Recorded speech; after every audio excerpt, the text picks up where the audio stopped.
Thanks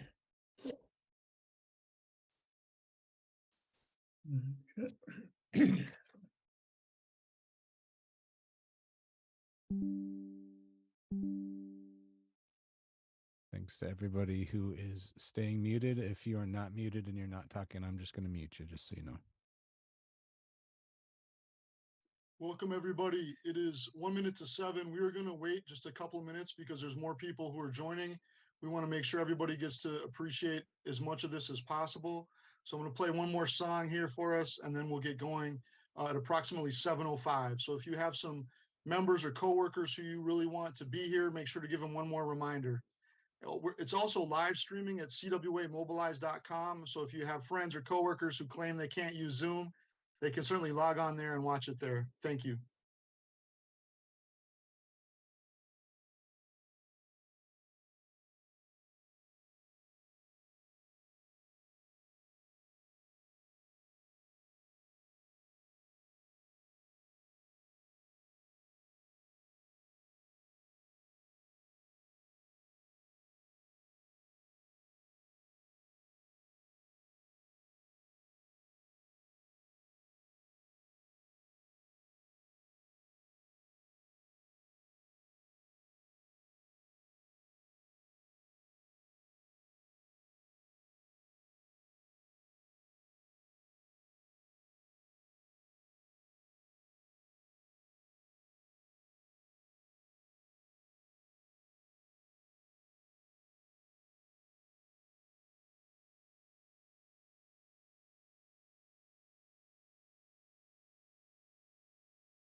All right, everybody.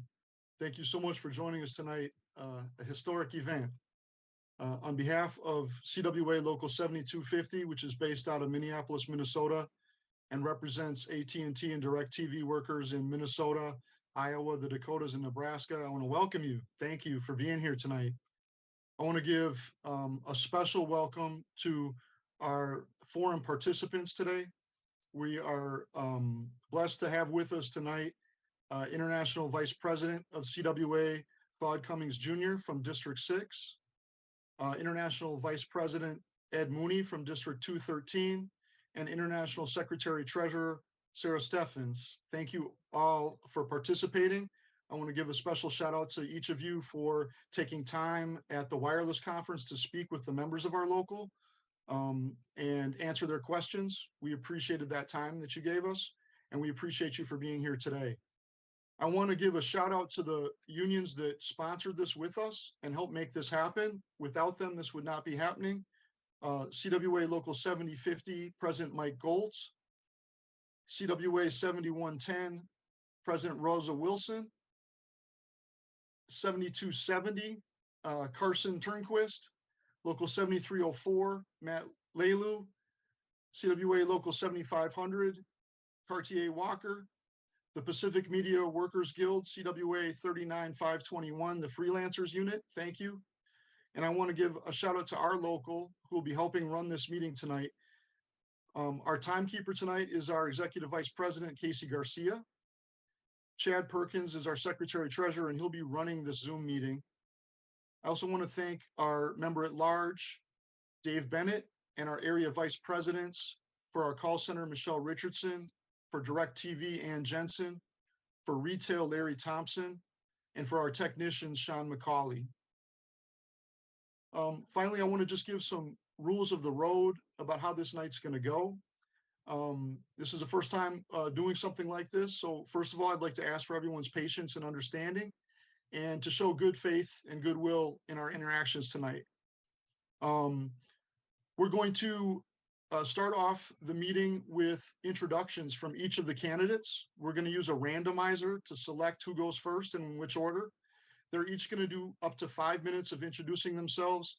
We'd like to hear a little bit about who they are, their professional experience, their union experience, one great accomplishment they've worked on within the CWA, and one big goal they have for the CWA. After that, we're going to go to a one-on-one format, and we're going to give each candidate 10 minutes, one at a time, to expand on their program, to basically give us their stump speech, if you will. And then 20 minutes of question and answer. If they don't use the full 10 minutes, then there'll be more time for question and answer. And we're going to start with the locals that co-sponsored this event and help make this event happen to ask the questions.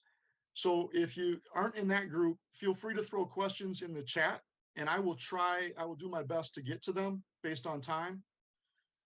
After each candidate has had a turn doing a one-on-one and the questions and answers, we're going to go to a final word from each of them, again, up to 5 minutes. So if anyone wants to respond to something, or anybody forgot to say something, or if anybody wants to sum up their main points or make a final point, that would be the time to do it. We're going to ask everybody stay on mute. And that's because just Zoom meetings where that isn't happening can get really unfocused and hard to hear and concentrate. We're going to kind of use soccer style rules with yellow card and red card. So if you're unmuting and we're hearing your dog barking, we're going to mute you. If it happens again, we're going to boot you out, and you can try coming back in with your mute back on. And anybody who's disruptive or disrespectful is going to get a red card right off the bat and be booted out. And that's just again, so we can concentrate on hearing from these candidates and hearing what they stand for and hearing about their ideas for the direction of the union. So I want to thank you all for that. And with that, I'm going to ask Chad to put up the randomizer so we can select which of the three candidates will go first for their introductions and the order for all three of them. All right, so this is between the three candidates. All right. And just so everybody knows, we are limited to 100 participants. So if you're not here to ask a question, and you just want to watch, the live stream should be something that you can participate in if you do get booted. All right, so randomizing here, Claude, Ed, and Sarah. Number 1 is Ed. All right, and it'll be Ed, Sara, Claude in that order. Yep. Today. So Ed, we'd like you to, if you could clear that screen, Chad, and bring Ed up. And Ed, we'd like to ask you again, just to tell us a little bit about yourself, your professional background, your union background, and any accomplishment that you're particularly proud of or thinking about today, and any of your top goals if you were to be elected president. Got it. Thank you, Kieran. Thank you, everyone, for being here tonight. And thanks, Sara and Claude. I do agree this is going to be an interesting conversation and a forum. So thank you all for putting it on and for being here tonight. So again, I am Ed Mooney. I am currently the District 213 Vice President. I became a union member in 1988 at the age of 19 when I was hired at the phone company in Philadelphia. I became a member of Local 13,000. Early on in my career, I was told by some senior members in our garage that everything I had they fought for over the years, and that I needed to come to union meetings and understand what it meant to be a union member. One of those members were assigned to bring me to my first meeting. I went to the meeting, listened to what was going on, had a rip-roaring good time, and have been there ever since. Shortly thereafter, I was asked by a union rep who was leaving our garage to be the union rep. I was back in 1992. I agreed to do that reluctantly at first because I didn't think they saw something in me I didn't see in myself. So I reluctantly agreed to do that. From 1992 in Local 13,000, I worked my way up from union rep to unit president to Eastern Region Vice President, my first full-time job in 1999. In November of 1999, I was elected Executive Vice President of Local 13,000, which is where I gained most of my experience in bargaining that I still carry with me today. From that job, for 6 years, I was Executive Vice President of Local 13,000. I bargained every contract in our local, in the public sector, private sector, healthcare, telecom, public workers. Even found out we had a fire department in the local that we weren't even aware of, that started out in an organizing drive when we had one fire inspector in a public sector bargaining unit. I worked with them to separate them out into their own act, had to go to binding arbitration to get them the contract they deserved. And from then on, even though they originally wanted to leave CWA and go over to the firefighters, they stayed then and never left. It was from that experience over that 6 years serving on those bargaining committees that when my president, Eddie Carr, retired in 2005, I became the president of the local. From 2005 to 2008, I was the president, and then I was elected District 13 Vice President, where I ran against Jim Short.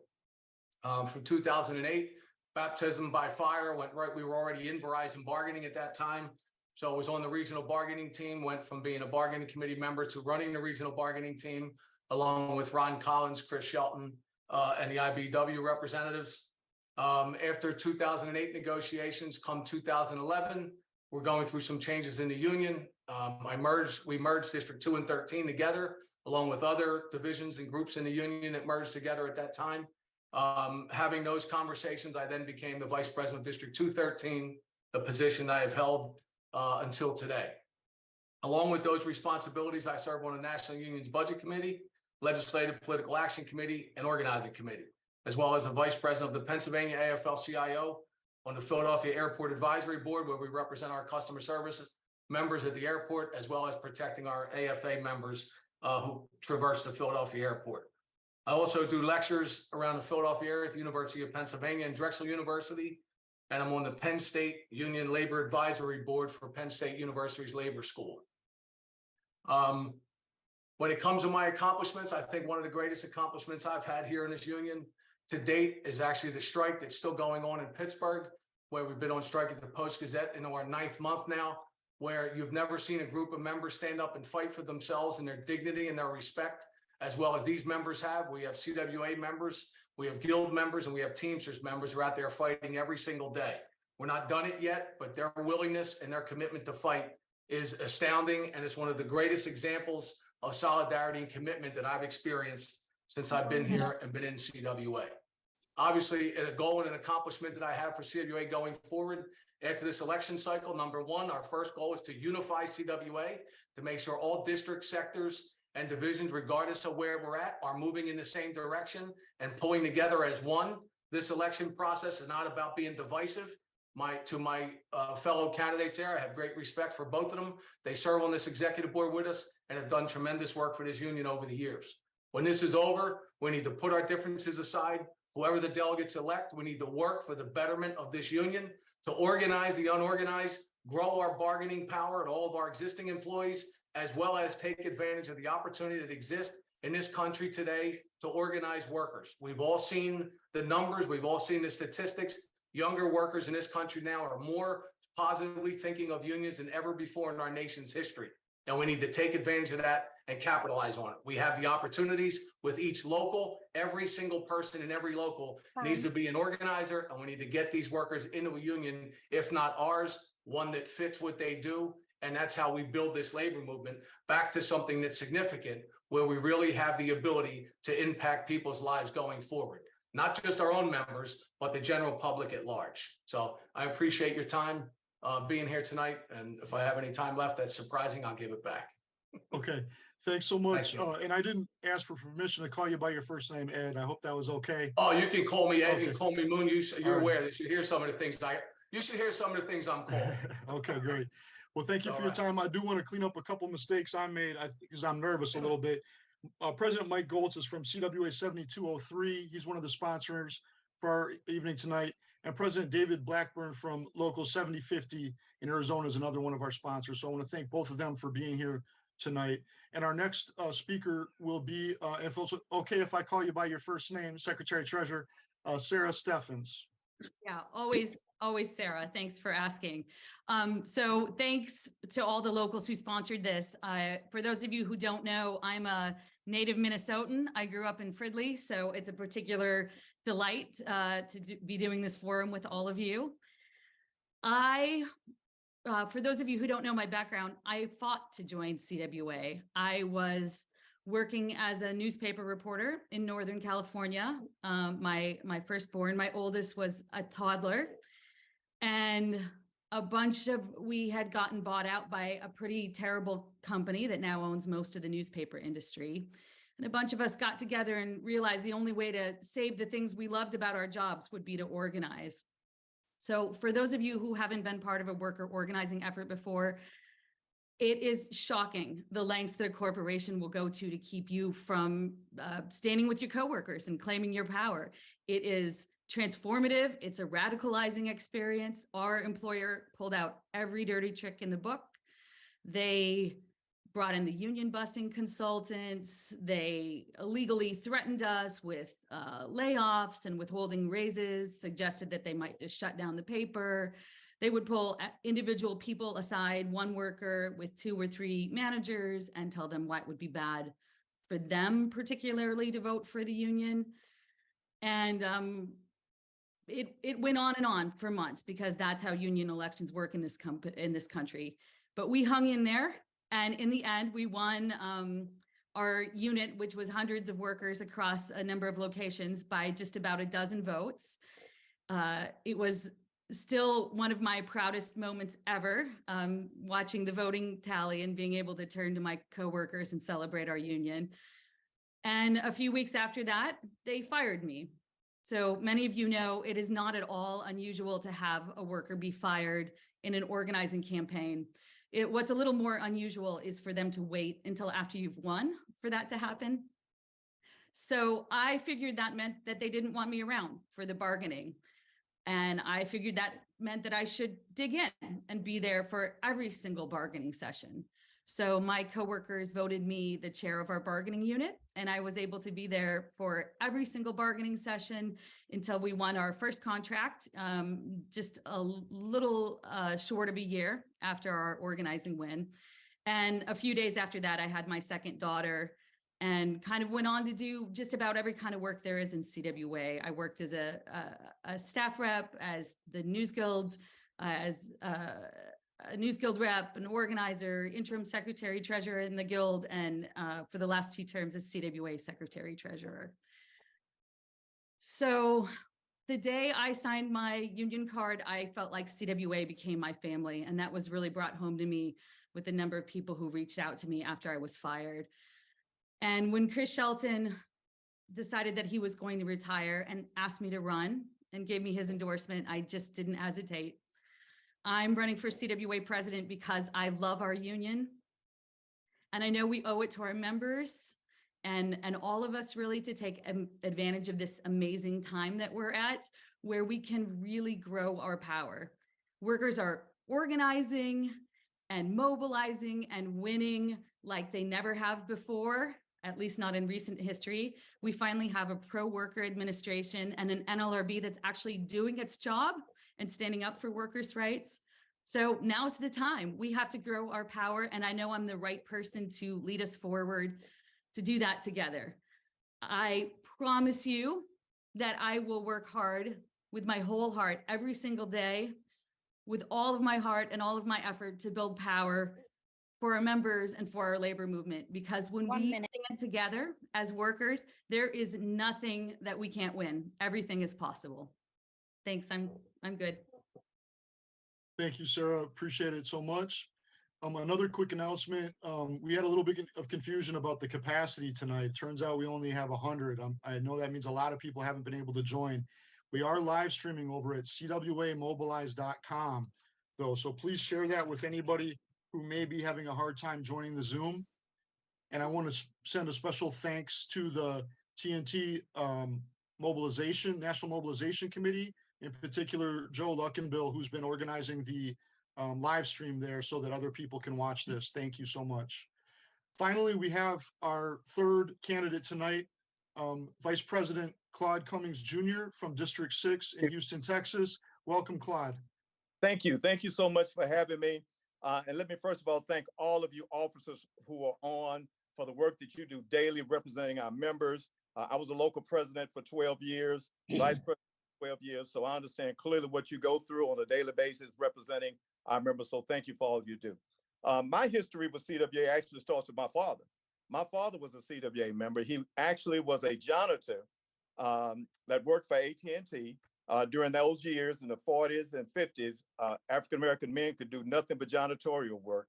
But I understood clearly the importance of the union because as being a member of the union, I was able as a student in school to get better health care than some of my friends that were in school with me and things of that nature. So I knew immediately once I joined or got hired by AT&T that I needed to join the union. And that happened in 1973. I became employed with AT&T as a frame attendant.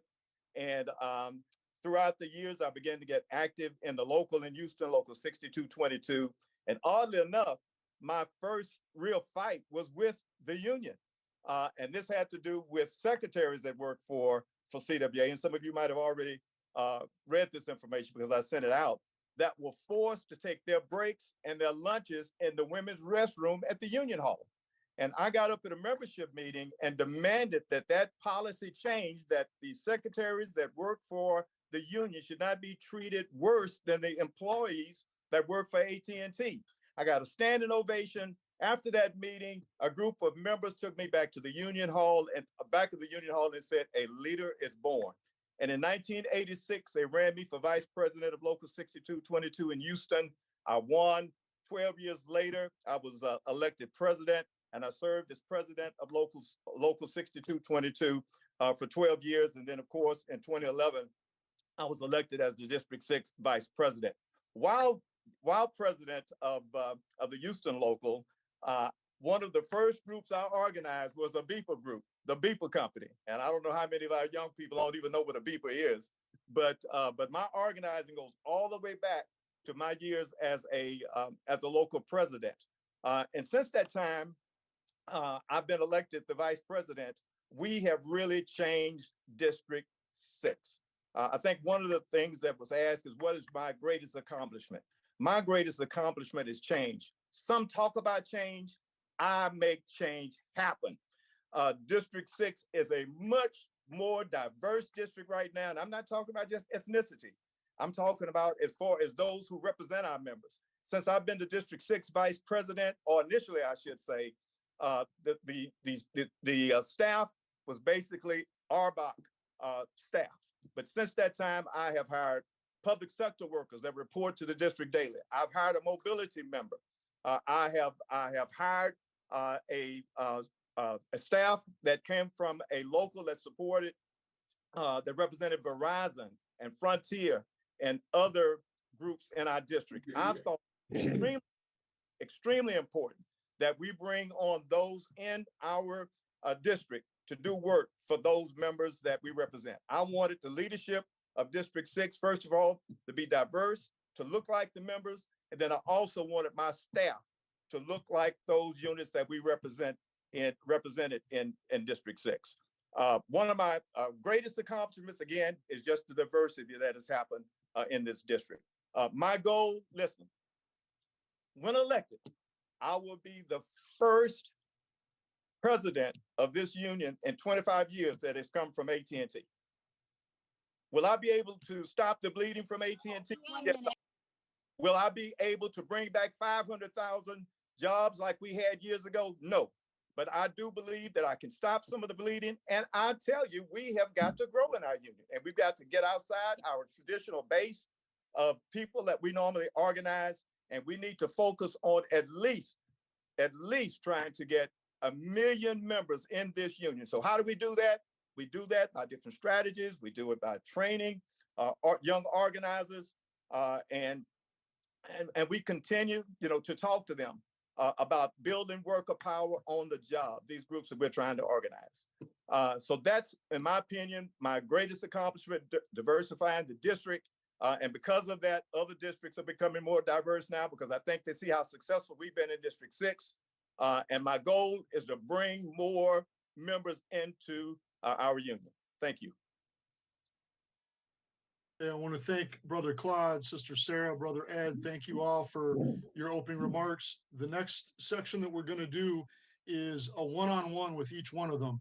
Now, the way this is going to work is we're going to give them each one up to 10 minutes to give us their stump speech, to cover any ground they want to cover, to get into any intricacies they want to get into any nuance they want to get into any thing that they think is most important to tell us about and to tell us why we should vote for them.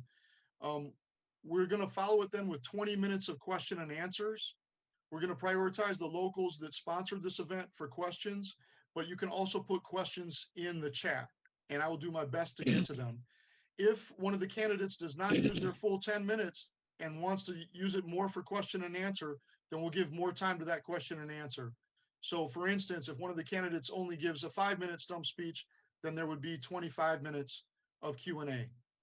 And we're going to do one at a time. So we're not, and that may be a little tricky because one candidate may get a question that another candidate doesn't get. If during your stump speech, though, I'm talking to the candidates now, you heard a question that the first candidate got that you want to address, feel free to address it in your time period.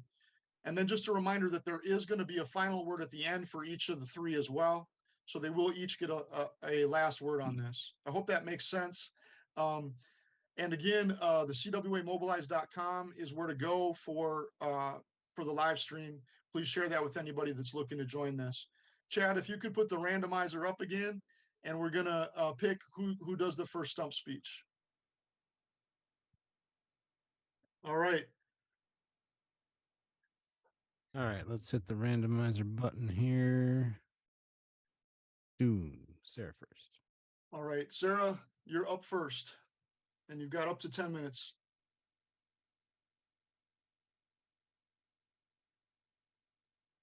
There it was. Took me a second to unmute myself. So I'm going to warn you guys in advance if you hear noise in the background. I have kids and dogs and spouses coming and going. So just ignore it like we all do when we're working from home. I think that this is absolutely the moment that we need to be supporting our locals and our members as they mobilize to win amazing agreements. I wanted to highlight for you a couple of the things that we've seen recently, just to give you a sense of what's possible at the bargaining table right now. There was just a groundbreaking win at the New York Times where they were bargaining for, I think, almost 2 years. They have a TA that spans 5 years with immediate raises of 10.5 to 12.5%, ban on non-disclosure agreements, hybrid work rights, and fertility coverage. That member is going to be ratified by the members soon, I hope. GE members want a 2-year extension with a 12% pay increase, some very strong successor language, and in a related development, there's a labor peace agreement now with GE for good IUE CWA green jobs. If offshore wind turbines or offshore wind factories are built in New York, that work will go to our members. Spirit Airlines, they just ratified an agreement with immediate raises of between 10 and 27%. And most of the people in that unit will see pay increases of 40% over 2 years. So that's what's possible right now when we fight to win. It's a really different moment in our labor movement. And we have critical mobilizing going on all over the place. New Jersey State, our Fordham graduate students, American Airlines, our passenger service workers, the Bird Union fighting for their first contract. So I'm really excited, and I hope we can all stand with those workers and really build programs and supports throughout our union in a way that helps those people mobilize and win. As a working mom, it's always been a priority for me to support work-life balance, and I think there's a lot of room that we have there in CWA to make improvements. So that can be everything from paid time for caregiving to accommodations and support for pregnant or breastfeeding parents. And then the really critical issue right now, work from home and hybrid work schedules. So they say 4 in 10 workers now can do their jobs from home or remotely in some way or another. That's up a lot since before the pandemic. So among those 4 in 10 workers that you would call remote capable, 40% work from home completely, 38% are hybrid, and just 22% are reporting for work. But here's the important thing. 70% of workers who are remote capable say that they would want to work from home most or all of the time. And just 6% say that they would rather go to the office. So I think that's something we need to get real about. We can build a program around supporting people who want to work from home. Losing your commute is a work-life balance issue, and this is an area where we should let the members lead, and we should be there to back them every bit of the way. We need to invest now, not just in organizing, because we've had a tremendous string of organizing wins. And a lot of you have heard me talk about those at your district meetings or sector meetings, but also in bargaining those first contracts. First contracts are different. They're very labor intensive. It's really hard to deal with an employer who thinks they can wait you out and just bust the union when that's their goal. So we need to support locals, support these units as we get them into a first contract, and that will make us all stronger because they will become full-fledged contributing members of our union. And I just want to mention too, when I talk about organizing, yes, it's for workers that don't have the good wages and benefits that we've won in our contracts, workers that want and need a voice on the job, democracy in the workplace, but it's really for all of us. Because organizing grows our power. When we build our density in an industry or a region, we just have more feet in the street. We have more people to do the work, and we can win a lot more. So that's what I wanted to start out by telling you. And I think maybe we can just use the rest of the time for questions. Thank you again, Sara. Appreciate your time with us today. We're going to do a randomizer for our questions again. Again, we're prioritizing the locals that co-sponsored with us. So Chad will throw the randomizer up there. We'll put them in order, and then we'll let each of those locals ask questions. Hopefully there'll be time that I can get at any questions that show up in the chat too. So just keep that in mind in terms of the length of your answers. And that goes for all the candidates. So it is weighted heavily in 7250's favor, but we are the host locals. So here we go. Randomize 7110. All right. I know Rosa was trying to make the meeting and was one of the people that was unable to get into the Zoom. Does anyone else from 7110 want to ask the question? Otherwise, she sent me a text too. Kieran, this is Yes. Marvin. Marvin, please take it away. Yeah, so is it okay? I actually have one question for me and one for Rosa. Is it okay if I ask both? Yes, sir. I'll give And, you, and these questions will actually be for all the candidates, so at some point everybody can answer. So one of the questions that Rosa wanted to ask, she wanted to know where did all of you stand when they wanted to get rid of the sectors in 2019? This would include TNT, and you know, and as the future president, you know, what would be your plans in regards to those sectors as well? And then the second question, hopefully, if you can bear with me, remember, my question is, what are your feelings, basically in regards to implicit bias and racial discrimination in the workplace? And as president of the CWA, what are your plans and ideas to help our workers deal with these issues? Um, thanks, Thank you. Marvin. So I think the delegate spoke very, very clearly the last time this came up at convention. I remember some pretty loud chanting. So I think the delegates are always the highest authority of CWA. That's how our union is structured, and any kind of change there would need to come to and through the delegates. And I respect the delegates and that part of the process of ruling our union.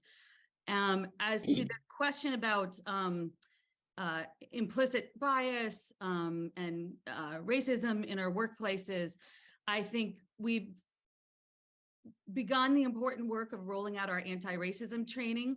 I think that there's a lot more that CWA could be doing with bystander training. I think we're beginning to do that work more and more.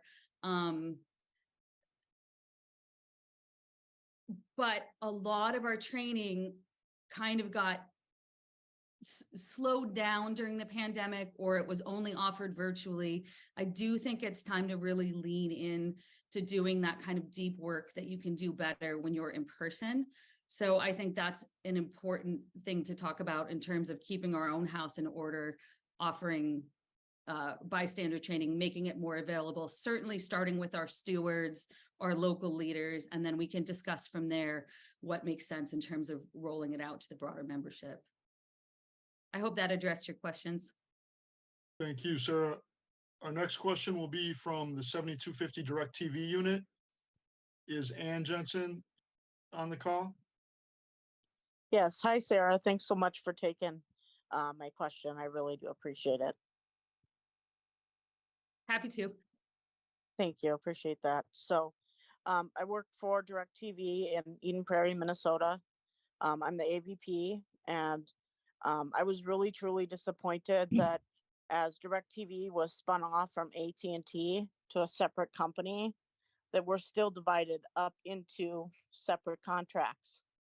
So why did we accept that? And what can be done to unify Direct TV workers now? I think a great way to begin to address those divisions in our union is through our VPs, right? We do have a telecom bargaining group, a telecom council of VPs that meets and discusses how we can align our vision across the different units. And so that's what we should do going forward.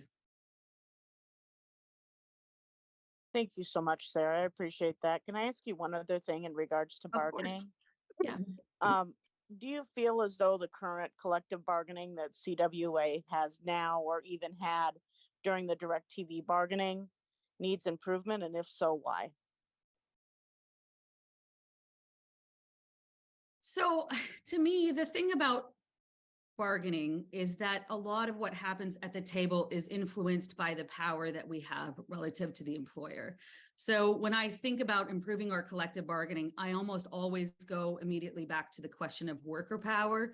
What are we doing to build our power? And so some of that is member mobilization, which we're all familiar with, but some of that is having broad-based programs that are building power through regulatory techniques, working with our elected officials, especially those that we help put in office, all kinds of accountability strategies that we can use, public campaigns, social media. There's a million ways that we should be working together to build our power. And I think when that happens, we will see the results that we're looking for at the bargaining table. We just have to take that work extremely seriously. And we got to reform labor law in this country. We've got our hands tied behind our backs too much of the time. Thank you very much, Sarah. Thanks, Sarah. Our next question will come from Local 7050, President Blackburn. Hi, Sarah. Thanks for being on this call. I think it's really important that we have the ability to get questions and answers from all the candidates. So again, thank you very much.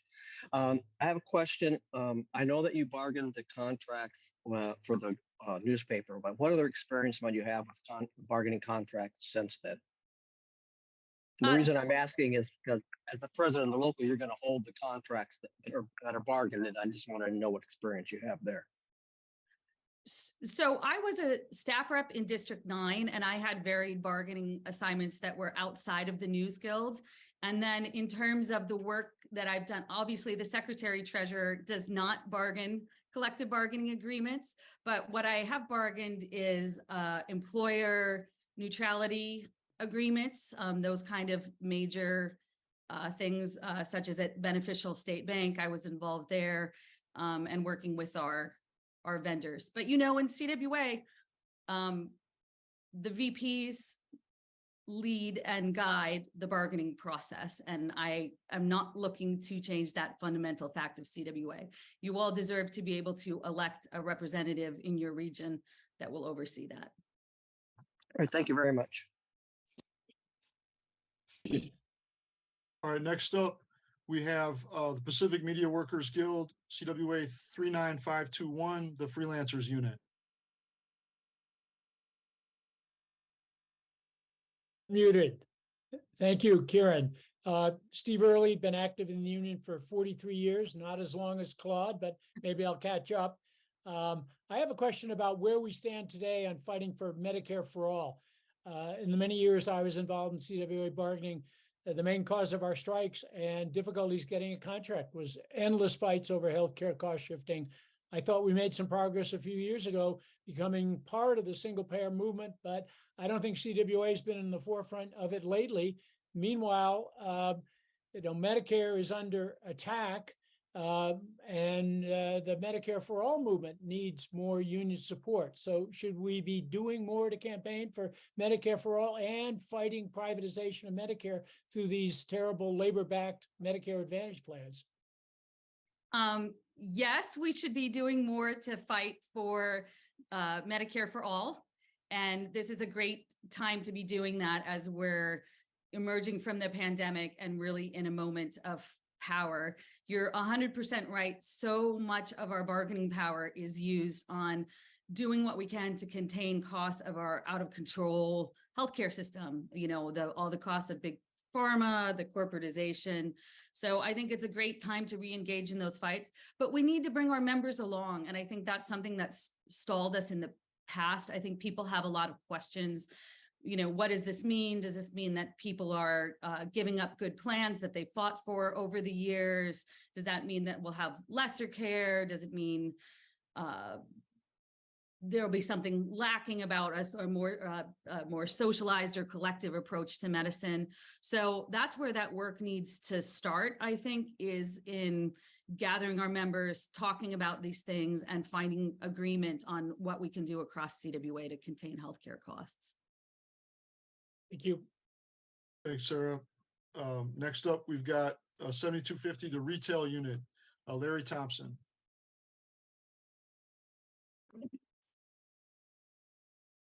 Hello. So my question is, excuse me. As we found out at the wireless conference, core stores in retail only represent 26% of the business. That means that since 2017, that we've lost over 11,000 retail employees since the last contract. And the numbers show, and even during the conference, that we've done really nothing since 2019 for retail. What are your commitments to retail and this new generation of leadership? Yeah, so first we need to sign up all of our non-members in our retail locations, because that will build our strength. And I think we need to get serious about organizing authorized retailers. And I know that seems counterintuitive to some people, but when it's so easy for that work to be moved out of our union footprint into stores that we now know are rife with wage theft, they're posing issues for customer mistreats that are then referred back to our members. They are sometimes loading up customers with services that they didn't want. We are in a moment when this National Labor Relations Board is letting workers themselves choose their bargaining units. And there's been a pretty clear precedent set that a single store can unionize. So you can do a location by location effort. It would take a very long time to do all of the authorized retail stores, but I really believe that every single one that we organize builds our power. I think there would be a strong path to moving those stores back into our contracts as we organize them. So I think that's an important commitment that we have to make. And then we have to continue the work that we've done through the what's now the wireless program, the wireless conference, bringing workers together to create strategies to build power, because it's the same thing. You know, at the bargaining table, we can go in with the best of intentions, but if we don't have a strategy to build the power to get the deals that we want, we're not going to win. So yes, I'm committed to retail, including organizing and authorized retail. Thanks, Sarah. Our next question is from the 7250 call center, Michelle Richardson.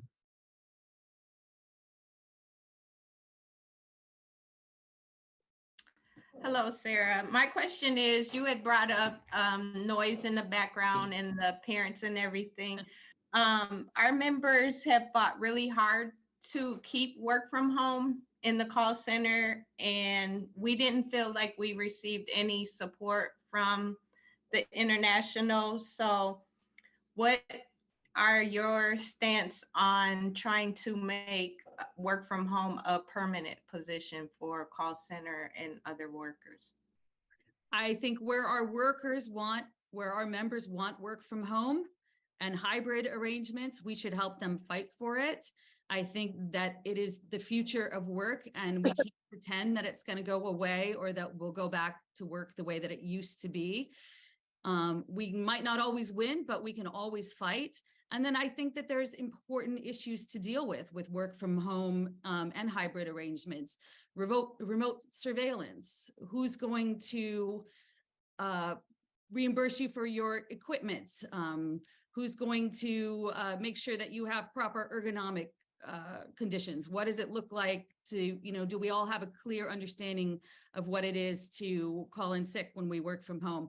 And again, most importantly, how do we keep people really connected to each other and our union? We don't want to lose our solidarity just because we're working from home. And so I think that we can lean into a best practices project where we begin to sketch out, what does great contract look like for work from home and hybrid? What can we do to make sure that we're protecting our members? And what do successful mobilizations and fights look like in this area? So I think it's beyond time to jump into that work. We had work from home long before the pandemic. We have even more now. So I stand with those who want to fight those fights. And I think we should back you with resources and everything we got. Thank you, Sarah. Our next question is from CWA Local 7270. Carson Turnquist is the president, but I believe it might be another officer who's asking the question tonight.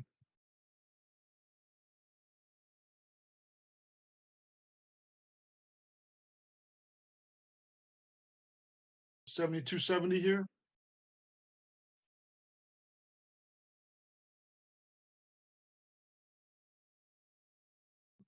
Okay, not hearing anybody, we're going to move on. We can always come back if the member comes through. 7304, Matt Lelu.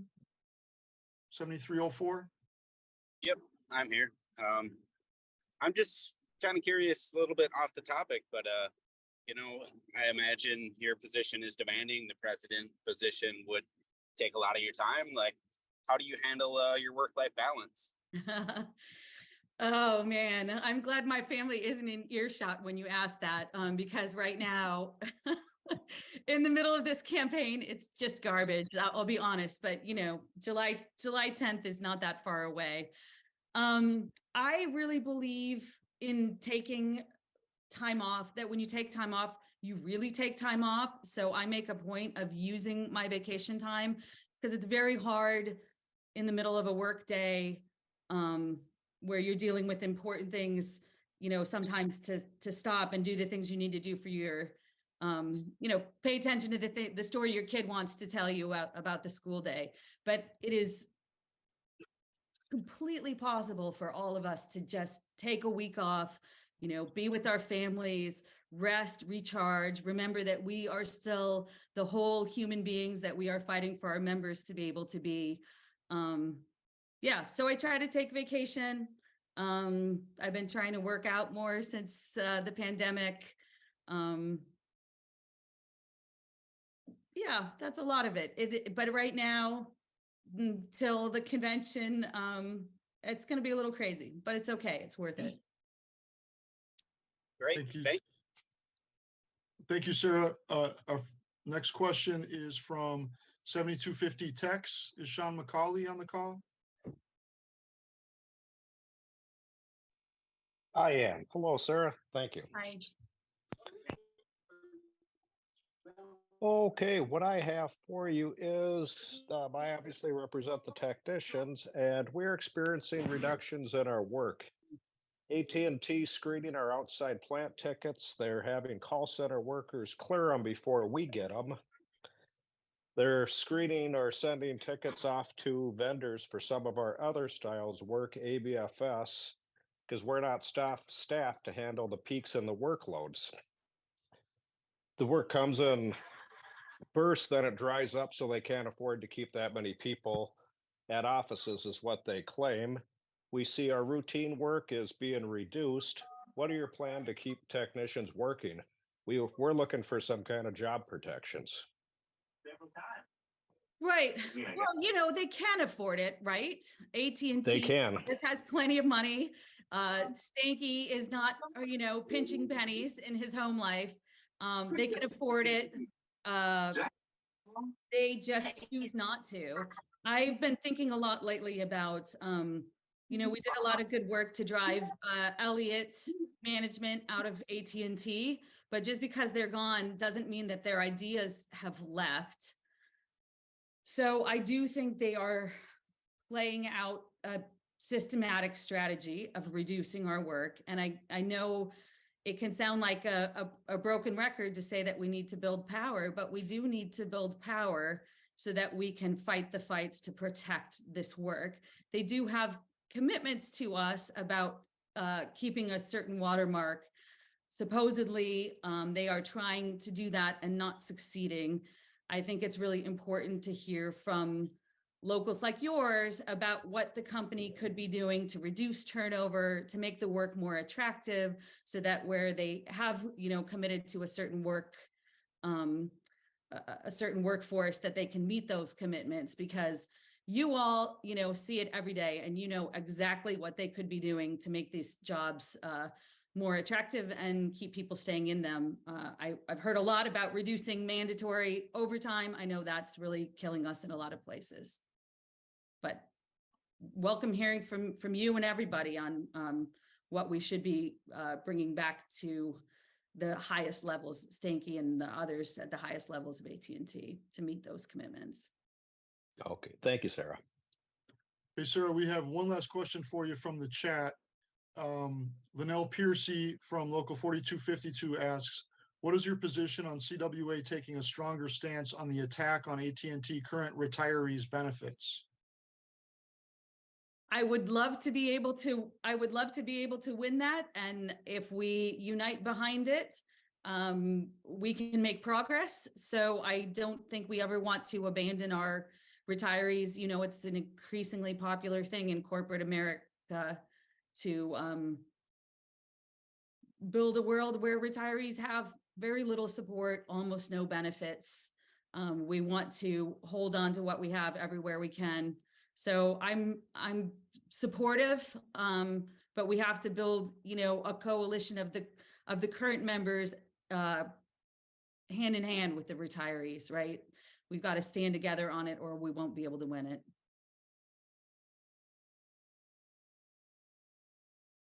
Sarah, thanks so much. We're going to go now to our one-on-one with Ed Mooney, Vice President of District 213. Thanks so much.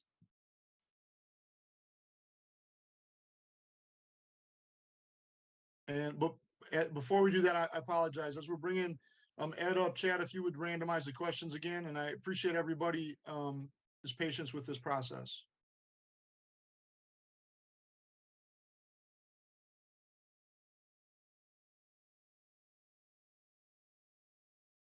All right, randomizing the order of questioners. Here we go, 70-50.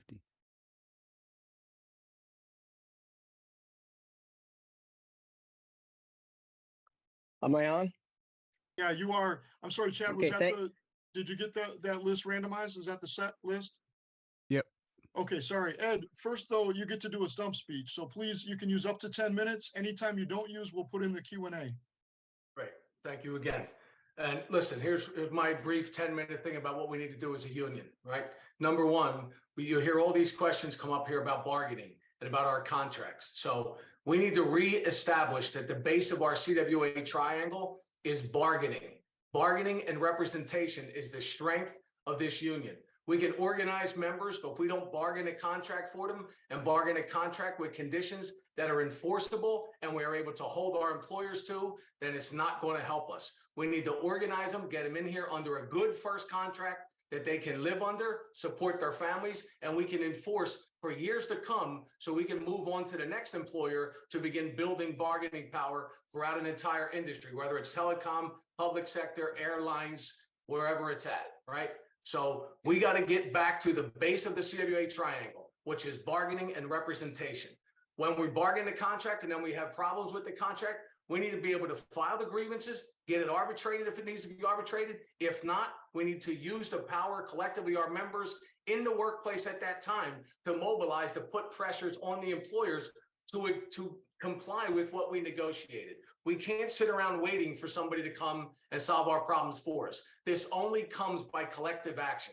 We bargain good contracts. We stay at the bargaining table until we get language that we know we can enforce and that we know if we take to an arbitrator, we can win, right? So if we do that, we put up the fight at the bargaining table, then we hold ourselves accountable while we're enforcing that contract, including to the timeframes of the grievance procedures and getting things once we get to arbitration. That becomes a little skeptical, but I put a process in place in my district from the initiation of a grievance to deciding whether or not we're going to arbitrate it or not in 6 months or less. For the most part, we've done it. We've even done it with the case that was appealed.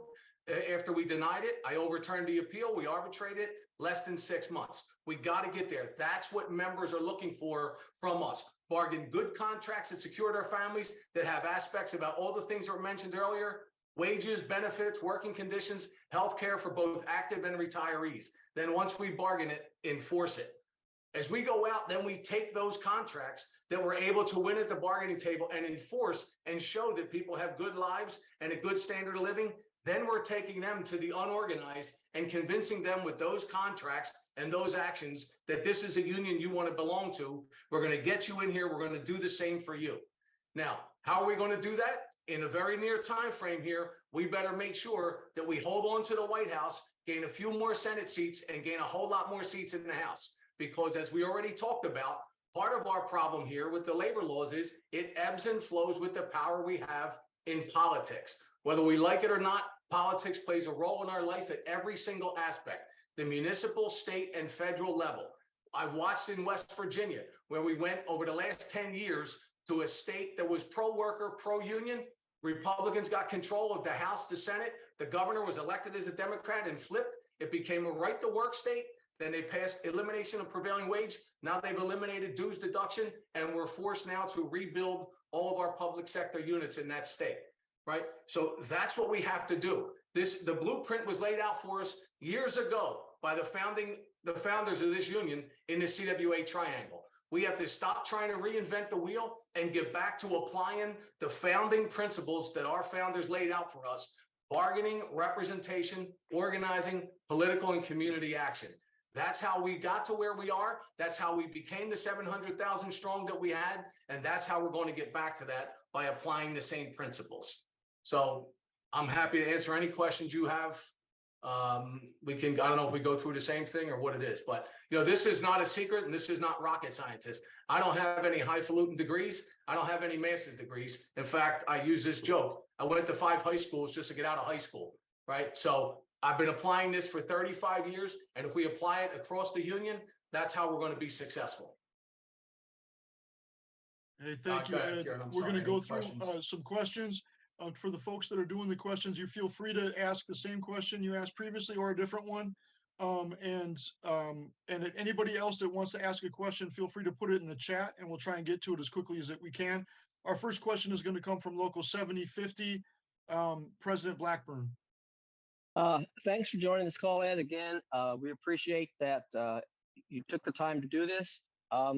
You answered my question, so I'm going to give the time back. Everything that I wanted to ask, you answered, and I appreciate it very much. So, Karen, the time is back to the next person.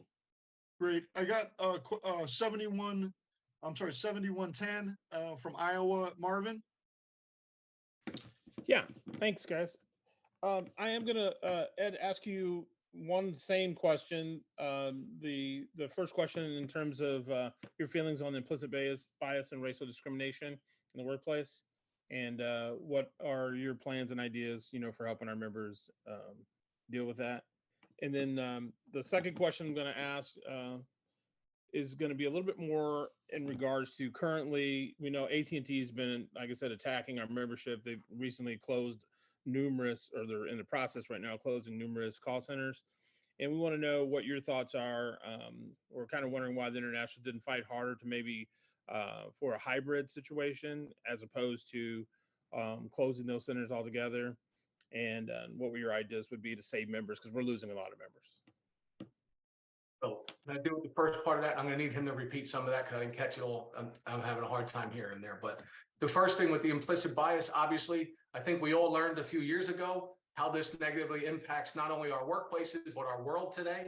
Well, when the CWA put together this program for our Human Rights Department, District 213 was the first district in the union to go through that training. Not only that, I had come in contact with a young lady who runs an organization called Just Listening. It was after the 2016 election, and she was working primarily with prisoners in correctional facilities across the country to help them be understood that some of them ended up in that situation because people weren't listening to them. So I not only went through that with all of the staff, but everywhere else we offered it to the locals. So there's no place in our workplace for implicit bias or anything else. We have to make sure we understand it. Many of us grew up in an environment, myself included, where sometimes things that were said or done we thought were funny. And now as grown adults, and you realize, and with that young lady who worked with us in the Just Listening process, also now we have many generations in the same workplace, which was not the same in the past. So things that somebody from my generation or an older generation might have thought were okay, to a younger generation now that's not okay. And we need to be willing and open, as we have been in our district, to learn that stuff, to listen, to take constructive criticism and feedback, improve yourself, and move forward. You had a second part of that, which I missed. I'm sorry, I couldn't hear it. No problem, Ed. Thank you for answering the first question. All right. I'm sorry. The first question was in regards to the recent announcement of closings of AT&T call centers. Right. And because of that, we've had a lot of members that are choosing to leave. Yep. So we're actually losing membership. And our question was, what's your ideas and what's your feelings in regards to fighting in those situations for hybrid opportunities? So maybe we could retain membership in those situations. So, and this presents one of the challenges with working at home, right? Everybody did so well with it. And obviously everybody likes it because you don't have to travel and all these other things. But what it did was it put the company in control of how they're going to do that. I had 2 of those call centers that were just announced to be closed, one in Wheeling, West Virginia, and one in Virginia. So we're fighting, and ironically, the one in Virginia was one of the centers that they just forced everybody back to a few months ago. This is going to be the challenge now, even though we like it. What I think what the whole world is trying to figure out, is this a flavor of the month thing for employers? Or are they going to do it just to eliminate workers? Are they going to do it to pull them back and forth? Right. So when we go in there to bargain this stuff, we have to make sure we're getting protections that it's only one way and it's for a sustained period of time. Either we're working from home, we're hybrid, but it can't be closed. Right. It presents the whole ball of options, which turn into a ball of, you know what, especially when you're dealing with members' lives. Right. So we have to fight it where we fight it. I know in our district, we looked at the Virginia Center that they just announced they were closing. We found that they own the building. So common sense thought, well, what are they going now? They got tax breaks to build it at some point. They put the people in there. Now they're going to send everybody home. Well, they sent them home during the pandemic. They brought them back. Now they're going to send them home again and potentially sell the building at a profit when they were given incentives to put it there, right? There's going to be this push-pull here when it comes to work from home and how we get this to a spot where it's mutually beneficial. Until we get through that, we're going to keep going through these gyrations. And unfortunately, I think currently the companies are in the driver's seat because they are aware that our members like it so much. Thank you. Did that answer that for you? Next question we got is from 7250 Techs. Sean? Yes, hello, Ed. Thank you. Yeah, same question. Technicians, we see a big reduction in our work. What are your plans to try to give us some kind of protections? Well, so again, when we bargain, I think if I understand what you're saying correctly, is they're using a system that I know as scrubber to have somebody go in or call ahead to the customer to avoid dispatches. Right? Okay, no, what we see happening for the majority right now is outside plant tickets. For cable locating, they're giving those tickets to a call center to try to screen them before they give them to the technicians. So that way they can get rid of a bunch of technicians, have a lower paid employee, get rid of our work, and then they give us the ones that they believe we're definitely involved with. Right. So that's my point. The system I know is they call it scrubber, or they have somebody looking at it to avoid a dispatch. Where normally okay, I haven't heard the name, 30 so tickets. thank you. You go out, locate them. You may find some of them are already marked or it's unnecessary to mark it. And now they're doing something else. If they're doing that with live bodies, it's still a problem, but that's one up from what many of them are doing. They're using a computer system through an automatic dialer to cancel those tickets. And in some cases, they still have a problem. So I don't know how we're going to stop it, but we have to address it either in bargaining. If that's coming, sometimes we're not going to be able to stop them figuring out better ways to do things if in fact they send us out there on work that doesn't need to be done. Sometimes they have a new management person come in who decides I'm going to cut down on these kinds of dispatches because I find them unnecessary. And then unfortunately, it's only until something goes wrong or something bad happens that the person realizes, oops, I probably should have sent them there. So I don't know how I would fix that personally. We'd have to work with the district vice president and the contract involved to see what we could do about that. Okay, thank you. All right, thanks, Ed. Our next question comes from 7250 Call Center, Michelle Richardson. Thank you, Ed. We have a large backlog with grievances at the national level. What is your plans if elected to put a time frame? Some of these grievances have been up there for 2-3 years. So what is your plan of attack to get those resolved? So when you say national level, can you tell me where that is? It in the district or is it somewhere else? District and national at the third step. Both. Okay. So again, I think if you talk to your district vice president and whoever's responsible for the national office, it could be a complication of the fact that we haven't had enough staff and we're getting them put back in there now. I don't want to make excuses for that, but there are issues. We instituted that program I told you in my district with the 6-month time frame. But the other thing we put in there was a program called Grievance Manager, where every local loads in their grievances into a computer system so that the staff rep who's assigned that local and myself and the administrators can see those cases. And if they sit somewhere too long, we can actually set it to ping us to say, hey, something shouldn't stay there so long. And so that shouldn't happen. Other than that, it's just a matter of sitting down and digging into it and making sure we assign enough people to get it corrected. But that's too long. I agree with you. And I'm not saying that our system's perfect. We have the anomaly from time to time, or the person who thinks I'm going to create the perfect case here and I'm waiting for something else to happen. And then sometimes we have to get involved and intervene in that. But if our members, the reason I set the 6 months for me, especially when it comes to a termination, is generally the unemployment state to state would run for that. So I looked at it from the termination. That was the worst case scenario. If we can get it done by 6 months and had them an answer, whether it was good or bad, at least they had it and knew to move on. But that's back to the base of the CWA triangle that I think, while we have all this other work to do and all these other things, let's face it, after going through 4 years of a Trump administration, we've gotten away from a lot of stuff that we did day to day, just trying to protect ourselves. And that's what the other side is trying to do to us. The forces who want to eliminate us want to create as much havoc as they can in our processes. And we have to be disciplined enough and focused enough to keep our eye on what we're doing and take care of it. But so some of it should be addressed with the staffing that's coming out now. Not only the smart hires that we had, but also there's been a lot of general fund hiring coming through. I know a convention or two ago when we passed the funding, the AFL-CIO dues out of the growth fund, that was freeing up money for staff. We couldn't do it because of the pandemic, but those positions are coming through now as well. So hopefully that's going to help this situation.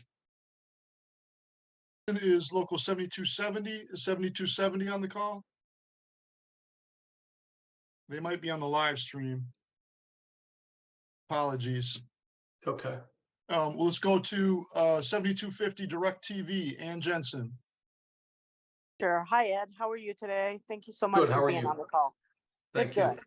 I really enjoyed some of your responses, generally speaking, so I just want to say thank you for that. Thank you. My question to you, the main one that I really wanted to ask you, is the one that I asked Sarah as well. And I'll ask as well of the other person running. So I work for and represent workers at DirecTV, and I was disappointed that as DirecTV was spun off, that we ended up spinning off from that and having our own contract. And so what I really want to know is, why did CWA accept that? And what can be done to unify DirecTV workers? Because we're losing members on a daily basis. So the spinoff of AT&T, I don't know how we would have stopped that. It was just a business thing. Again, when we talk about the rules, everybody should understand the rules that we have to live by are not in our favor, right? We actually did just have a recent success where the Guild and NABET were able to stop a hedge fund from taking over a media outlet, which went out in the news, and congratulations to everyone in the union who worked to stop that. We couldn't stop the spin out of DirecTV, but the differences in the contracts, if they don't have the same expiration dates, and I have one of them in the call center in West Virginia myself and some other technicians, then we as vice presidents, or if I'm the president of the union, we need to work to align those dates and make sure that we're supporting each other. I had an experience like this when I merged District 2 and 13. I picked up the District 2 area, and in West Virginia, Frontier had just acquired West Virginia from Verizon, where they had two other Frontier contracts within the state. And I couldn't do it immediately, but from 2011 to 2016, we worked to combine those contracts, ultimately culminating in the 27-day strike that we had in West Virginia, to put those contracts together and make sure the strike was over, all of the members in the legacy groups getting the employment security as well. So there are ways to do it and strategies that can be put in place. It unfortunately does not happen overnight, but it absolutely is something that if we work together, we can accomplish. Thanks, Ed. Thank you so much, Ed. All right, Thank our you. next question is going to come from 7304, Matt Lelu out of St. Cloud, Minnesota. Hello, Ed. Thanks for Hey, Matt. taking out of your busy day to meet with us. I'm president of a local that builds metro buses, so a little different from the AT&T and DirecTV. I guess my question is, what industry, what market is growing that the CWA should dedicate time and resources to get into organizing? You know, AT&T and DirecTV are losing some members, it seems like, over time. What markets should we be getting into organizing, and what do you see as a president where we should spend some time and energy and focus? So manufacturing is obviously growing with all of the work that's been done to bring manufacturing back to the US, right? Biden signed the CHIPS bill several months ago, which brought manufacturing of chips back to the US. We had one in Pennsylvania that the IUE represented called On Semi. At one point, they were threatening to close it.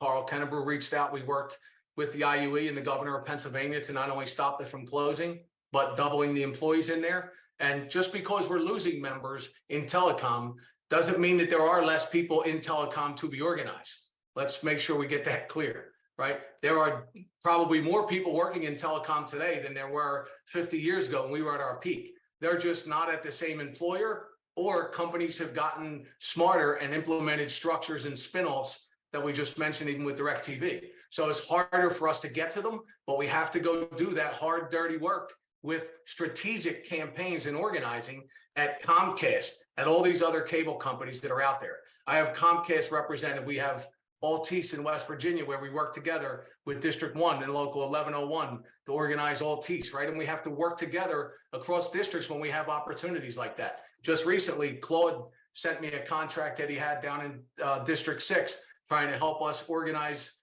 DirecTV workers. I'm probably getting it wrong, the dish workers in Virginia. Unfortunately, we lost a vote, but we have to communicate with each other across our districts where we have opportunities. And please don't get the idea that because we reduced some amount in whatever industry we're in, public sector still has tremendous opportunities for organizing. We have states that don't have collective bargaining rights where we're organizing people. And while we're getting them, we need to be in their legislatures actively working to get them collective bargaining rights.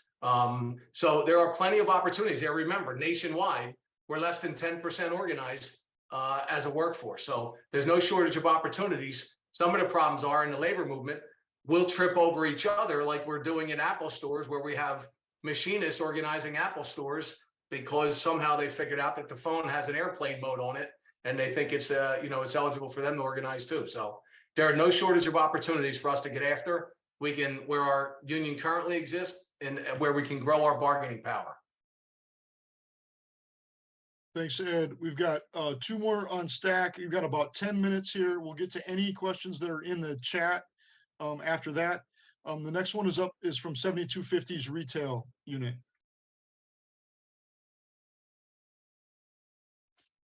Hello, Larry sir. Thank Thompson. you for taking. Yep. I'm sorry. I'm here. And thanks, Ed, for taking the question. Same question as Sarah. And I'm hoping you can hear me okay. As we found out at the wireless convention, retail lost about 11,000 members to outsourcing of other jobs, both in stores.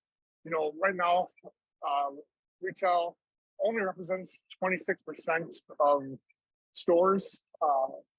So my question is, what are your commitments to retail in this new generation of leadership?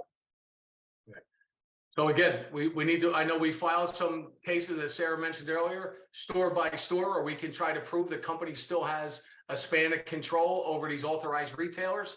If we can do that with the friendly labor board, we could get some of them back, but it's not going to get it wholesale. And the other problem we have is that if the company, this is a shift away from not only the retail stores they had, but going away from retail altogether, our only option left. And we lost some of those members. Some of them took work from home jobs, but others decided to go pursue other opportunities, which is what, where we lost them. So why they tell us at the bargaining table, hey, we bargain for higher percentages of work to be done in a bargaining unit. Because retail wasn't included in that, they just shifted the workers over there. We didn't gain any members. In fact, we lost some because people didn't want to go do it. So it's a constant push-pull with them. And remember, AT&T claims to be neutral in all this stuff, right? So we have to collectively hold AT&T's feet to the fire. We worked with them to help them somehow avoid $1 billion tax for this agreement that gives them a watermark for now jobs are not even replacing in the tech side. And then they pull these stunts day by day in the wireless in every one of our contracts. So again, to me, that goes back to the bargaining table and holding them accountable while we're negotiating with them. Just to follow up real quick, I appreciate the response. This is the same spiel that we've been hearing since 2017. I'm going to push back a little bit because we heard at this wireless conference, we heard the exact same spiel in 2019 or 2017 when we went to this. We got to do more. We got to do more. To be honest, I haven't heard anything that's going to tell me what we decided to do. Right? Push back. We understand this. Wait for LRB. I get it. But why are we always waiting? Why are we waiting for it? Well, unfortunately, here's the problem. They still control the company decision-making process. We don't control that. So when they make this change, what else are we going to do? If we don't go after the authorized retailers, which they know, they set this up, they know it's not an easy process. For us to organize the retail stores we organized, we did it under a neutrality agreement, right? So if they spin them off and they take 25 company-owned stores and make them authorized retailers, we now have to go organize those 25 retailers again, or come up with successful board charges to prove that the company still has a span of control over those stores to force them back into the bargaining unit, which again, there are some cases being tested, but it's a long shot. There is no, if you're looking for a panacea there to fix it, I'm not sure I have one, right? It's a struggle every day to fight back against what they're doing. 5 minutes. Ed, thank you. We do have someone from Local 7270, Mark Page, who's the Executive Vice President of 7270, has a question. Go ahead, brother. Hello, Ed. This is Mark Page, and I have a question. Can he drop it? I'm getting Hey, Mark, we're having a hard time. Engage with the smaller locals when it comes to the national. I think the question, Ed, is about small locals, the smaller locals, and how they can, how the national union can better engage with smaller locals. So, you know, That's correct. We just have to, I'm assuming your district services you as any other local, and making sure that you have the resources available to you to do the work you need to do to be a fully functioning local. And if not, if it's shrinking, then we should have somebody working with you to look around you to see what the opportunities are in organizing to grow the local. Maybe it's not within whatever your membership is now, but maybe one of the other sectors in the CWA have an opportunity close by there. Other than that, I was asked in other arenas, how do I feel about having smaller locals? As long as you, regardless of the size of your local, if you're a fully functioning local and doing the things you need to do, you're servicing your members, you're showing up to meetings, you're filing your reports correctly, and you can sustain yourselves, then your local is your local, right? It means something to you, right?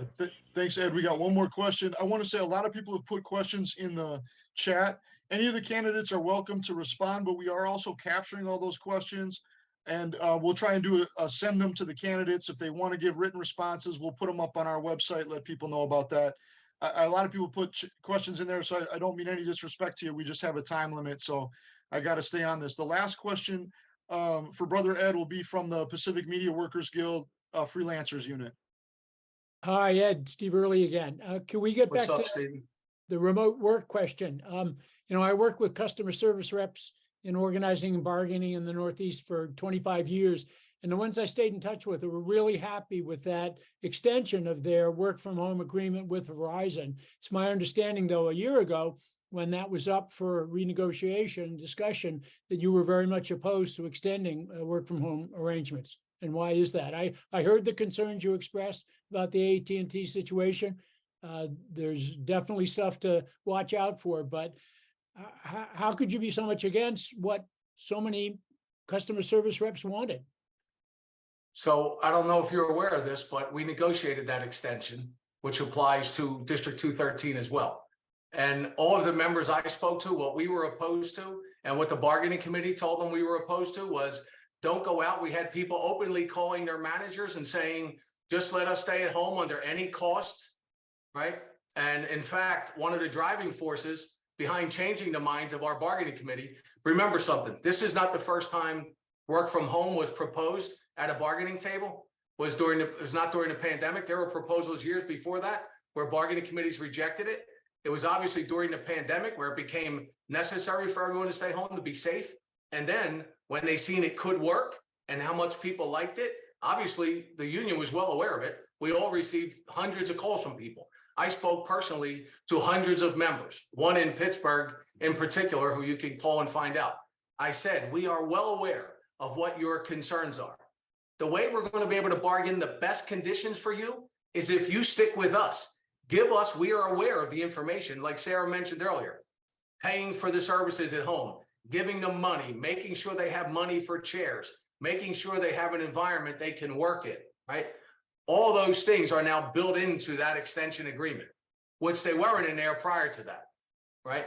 So we work together collectively throughout District 213 and the IBW across all the Mid-Atlantic, as we have since 2008, since I've been the vice president, to come up with what I believe is a good agreement to keep those members safely at home, getting contributed now for the services they're using in their own home, and making sure they stay there and they're safe. So I don't know wherever else you get that idea. And in fact, one of the other things was there was a local in New England who you're familiar with, where Verizon was threatening to move all of his members into Rhode Island, where they would have left CWA and went into the IBW. That was another factor that we made sure that we agreed to that proposal so that those members stayed in CWA. So I don't know if you have a copy of that agreement, but if you don't, you're welcome to look at it if somebody sends it to you. Thanks. Thanks. Does that Ed. answer that? We're at time right now, Ed. So I want to thank you for your time. And we're gonna go on to Claude, but you'll have a chance along with Sara and Claude to give final statements at the end. Thank you again so much. Got it. Appreciate it. Thank you. All right, everybody. Next up is International Vice President from District 6, Claude Cummings, who's our cleanup hitter again for this part. Claude, you've got 10 minutes to do a stump speech. Anytime you don't use part of that, we'll add to the 20 minutes of question and answer. Thanks for your patience. You're up. Sure. Thank you so much. And I thought the other two candidates did a great job with their answers. I'm going to talk about three things on my stump speech, if that's what you want to call it. The future of our union, leadership development, and what we need to do politically to make us be able to respond more to the needs of our members. Number one, I want you all to think about this a minute. The Secretary Treasurer has said to us, those members of the executive board, and I think she said it publicly in some other places, we've lost $15 million off of our budget in the last 4 or 5 years. We have got to grow our union. We've got to grow our union. Our main focus should be on organizing. District 6 is an organizing district. We organize IHX here, the first IHX. We organize the first Apple store. We organize 1,000 Austin mental health workers and 700 support staff in Lawrence, Kansas. We have got to focus on organizing. And if we don't, sometime in the future, we're going to end up having to merge with another union. I don't want to see that happen. And so our main focus, my main focus as president, is going to be how do we grow this union? And I'm going to bring in some of the best minds I can. I'm going to bring in members from the public sector and set them down, have a town hall type talk with them. Give me your ideas, give me your best organizers, give us your best officers that we can use to try to organize and grow our union. How do we do that? My second point, leadership. Got to have leadership development. Leadership development is critical to a strong union. We have one of the most, I guess, more active training sessions in District 6. We have boot camps. I think we were the first district to roll out boot camps for our political work, as well as our steward training. And we developed them to focus on developing activists and stewards by doing side-by-side training with them, and then sending them out to do organizing, talking to those that are not in the union. I am one who believes that organizing is more about relationships than it is about having some type of methodical way to do organizing. I believe it's all about relationships, but we have got to train stewards. We have to train organizers moving forward. And then, I hear so much about, progressive thinking and progressive values and our political spectrum, we have got to do more collaboration with other groups outside of CWA so we can win elections, elect politicians that will pass the PRO Act, that will support workers, that will support our public sector. Listen, and Arthur said this not too long ago at a conference, that at one time the public sector was the few. Now they're the many. So how do we protect them? We protect them by expanding our capacity and our political work outside of CWA. And I'll just give you an example. In Houston, Texas, we're blue. We're a blue city. We're a blue county. And that's not because of the Democratic Party. It's because I have used our independent expenditure money to collaborate with groups outside of CWA. We've got other donors like rich attorneys that make donations into our independent expenditures. And we get out the vote. And we've elected politicians that support working people, that have increased the minimum wage in some of our counties and some of the other things. That's how we protect our public sector workers. That's how we protect what we have in the contracts that y'all have been complaining about already, that we're losing power, with, and some of the things that are happening, on the job. We've got to collaborate with other groups to expand our capacity so we can not only protect what we have, but also grow our union. I have spoken before the Congressional Black Caucus. For those members who might be on from IUE, I would like to think that, and this was during the Trans-Pacific Partnership fight, I would like to think that me addressing them, and this is when Congressmember John Lewis was still living, I talked to them about how jobs fly out of this country whenever we have these trade bills that are done. This was during the Obama administration. And listen, the Congressional Black Caucus was really struggling. They were struggling about having to vote against President Obama because, and y'all might know this, he's the first president that did not get a trade bill.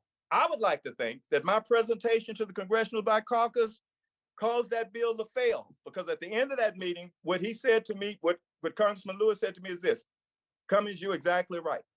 President Obama will be gone and we'll lose jobs in this country. So I'm going to encourage the caucus to support the unions and kill the bill. And that's exactly what happened. That's because I was thinking and working with the Congressional Caucus, those relationships that I've formed over the years with other groups. Collaboration is good. No man is an island, no man stand alone.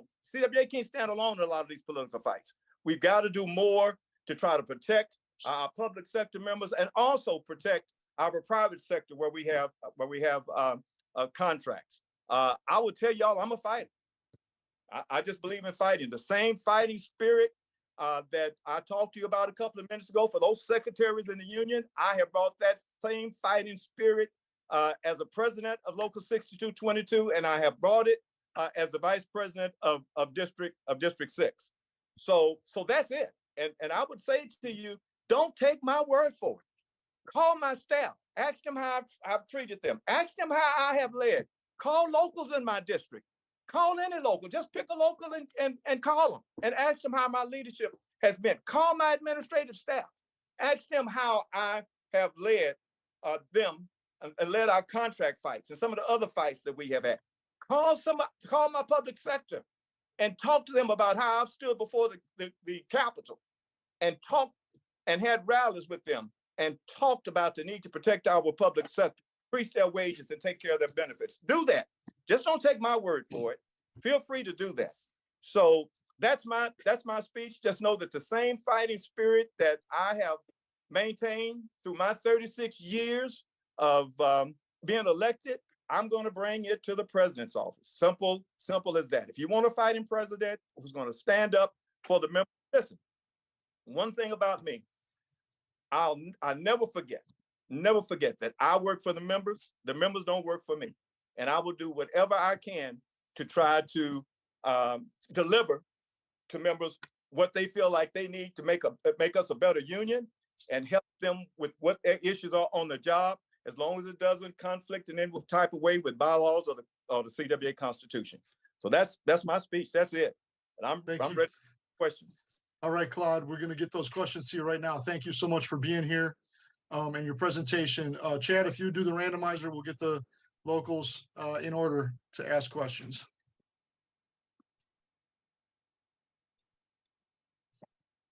All right, here we go. Fresh randomizer. 7270 leading off. All right.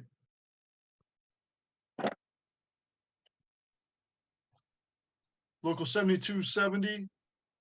Mark Page, are you still with us? I am. You're up, sir. Okay. Well, I guess I'll just pose the same question to you as far as what what do you see? How can you help smaller unions that normally, I guess, seem to be overlooked? Listen, one of the things I've done in my district, and again, you can call any of my locals and they will tell you this. When I got elected, I said it didn't make any difference if a local had 10 members or they had 10,000 members. They were going to get the same. If there's an issue going on in the workplace, if there's an issue going on in the union that they need me to address, even if it means sitting down and speaking to them, I don't care if they don't have but 10 members. I will come down. I work for the members. The members don't work for me. And whatever they need as far as support, I am willing to try and get. I believe they're equal, regardless of the size. They deserve my attention if I'm president of the union. I appreciate that. Thank you.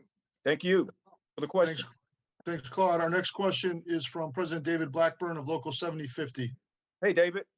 How you doing, Claude? Glad that you're on this call. Hey, you mentioned the PRO Act. So my question is, what do you plan on doing to get us back on track to the PRO Act and get it passed? Yeah, so I think it's going to be difficult. And this with what we have in the Senate, we just don't have enough. We just don't have enough votes there, David. I think that, again, how do we fix this? We expand out of CWA. We partnership with the NAACP in this last election cycle. I'm glad we did that. We need to do it with more groups so we can elect politicians that will support our legislation, that will help us be able to organize a lot easier. And I think everybody knows that the PRO Act will do that. We've got to elect senators that will pass the bill. We've got it, we've had it passed in the House, but it's a matter of getting it passed in the Senate. And how do we do that? Again, we increase our capacity and we elect senators that will vote with us. And I believe we can do it. I really do. If we will, if we will expand, and I'm not just talking about writing some organization big, I'm talking about sitting down, coming up with plans to get out the vote in communities of color and others that will help us elect politicians that will support unions. Thank you, Claude. I appreciate it. Thanks, Claude. Next question is going to come from CWA 39521 Freelancers Unit. Steve. Did Evan do the dishes? Hi, Claude. How are you? Fine. How are you? Question about politics. Next year is a presidential election year. And back in 2015, CWA did an amazing and really democratic thing. It allowed 20,000 members to decide for themselves who the national union should endorse. They got a ballot, had Bernie's name on it, had Trump, it had Hillary. Bernie won it. CWA became the biggest union to support him in his bid for the presidency in 2015, 2016. Last presidential election cycle, I didn't get a ballot like that. Nobody else did. And I'd like to know whether you're going to be part of an effort to reestablish that kind of mandatory membership poll about who we endorse for president, because I think it's something that really distinguishes CWA from other unions. It was great that we did it in one cycle, but not the last one. What's going to happen next year? Yeah, I have no idea why you didn't get a ballot, Steve. I know that there was a poll that came out from CWA, but I am one that believes that we should give our members an opportunity to tell us who they want us to support. I agree fully with that. Thank you. I'll make it happen. Thanks, Claude. Next up is the 7250 technicians, Sean McCauley. Yes, well, Claude, how you doing tonight? Hey, the question I have for you is, What are we gonna do to make AT&T follow their own self-created watermarks with them not backfilling technician positions? And how is National keeping track to see if they are actually maintaining the watermarks? And to stay on same track, what will you do to keep the watermark after 2026 for technician jobs? Yeah, so I don't know if you attended the, and maybe you did in the mobility conference, but one of the things I said is that we have got to stop supporting AT&T in the regulatory and legislative arena, and they don't do anything for it. In San Antonio recently, I helped them, after they asked me to, help them get an $85 million contract in San Antonio for the infrastructure build out. And I made one condition for helping them, is that they have to give us direct hires. After they were awarded the contract actually had to go to city council. I never got an answer back on direct hires. And so I stopped the process of that contract being approved until External Affairs and the department got back to me and said, Claude, you will get direct hires out of this. I'm of the opinion that we need to do the same thing when it comes to call center closing. I believe we should do the same thing as far as any issues that we have with them. One of the things I plan to do when elected president is bring the regional, the vice presidents in with Stanky, with labor, with the top vice presidents from labor to discuss issues that are going on in our different districts. We should do that. I thought that worked well under President Cohen, and it's going to work well under my leadership, because we're going to be able to talk to them directly about what we want, what we're not going to do as far as supporting them if we don't get what we need as far as more jobs, if we don't stop some of this contracting that's taking place, as well as these store closures. I think it's absolutely ridiculous that we have the stores that are being closed in mobility. And the only way we're going to fix that is to get direct hires. Now, again, as I said in my opening statement, I will be the first president from an AT&T unit in 25 years. Headquarters is in my district. You got to know that I've got some type of relationship with them. I know them. Most of them came through Houston at one time in some type of position because Houston was so big. And so I'm telling you that I will not be able to bring, and I'm not going to promise that I'll bring 500,000 jobs back. That's not going to happen. But do I feel like I can stop some of the bleeding? Yes. Do I think I can bring some jobs back? Yes. I'm a proponent from work from home. And I had another question pop up in front of me, so I'll just jump in on that. I don't believe in eliminating any sector. I didn't support it before, and I have no reason why we should be dealing with any of that. When I say sector, I mean on the executive board, any group that's on our executive board now. But I think that's what we need to do. We talk about fighting, but we don't fight. And let me just throw this in. I am the only officer in this union that has sued AT&T 3 times. I have sued them 3 times. And each time I have come out with an agreement to the benefit of our members. I've done that. I've actually done it.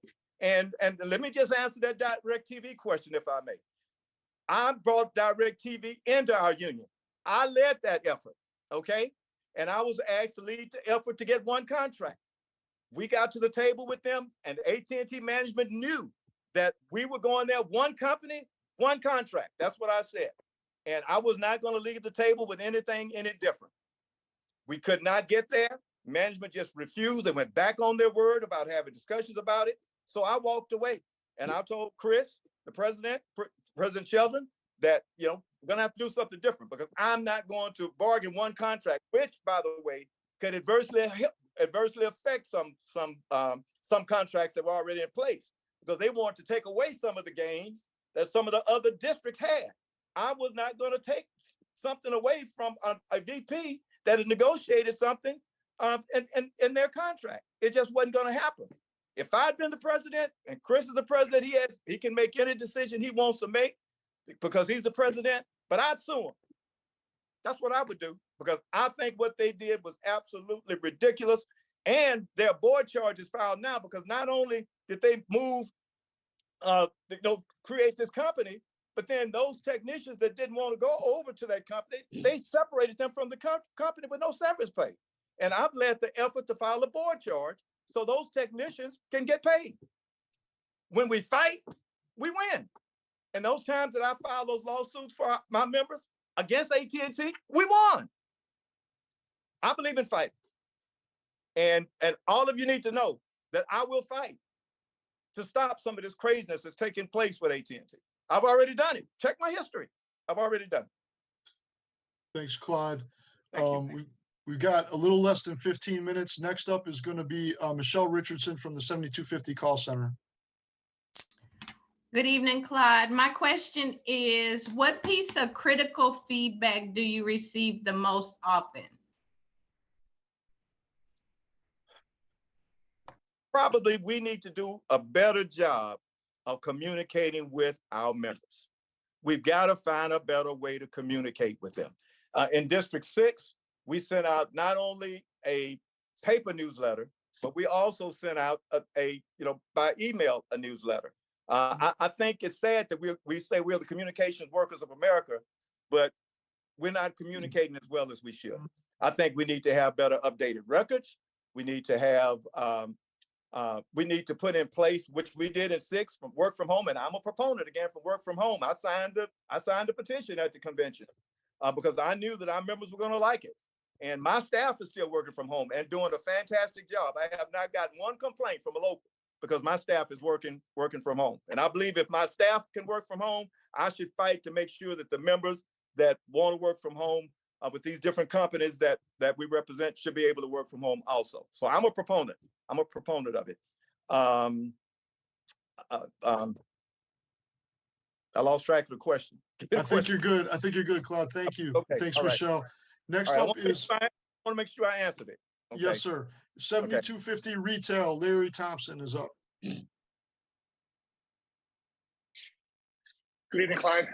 As you probably heard from my original question, we lost 11,000 employees, or retail employees, over the course of the last agreement. Right. And I appreciate you saying, we're ready to fight, ready to do this. One of the things that my question is, just a follow up on it. My original question, is that what are we doing? Right. It seems that we are fighting against ourselves. You touched on it just a couple minutes ago when you say we need to do a better job of communicating. So often, whether it's grievances at the national level or just communication in general, it seems that there needs to be a disconnect, and there's really no accountability to that.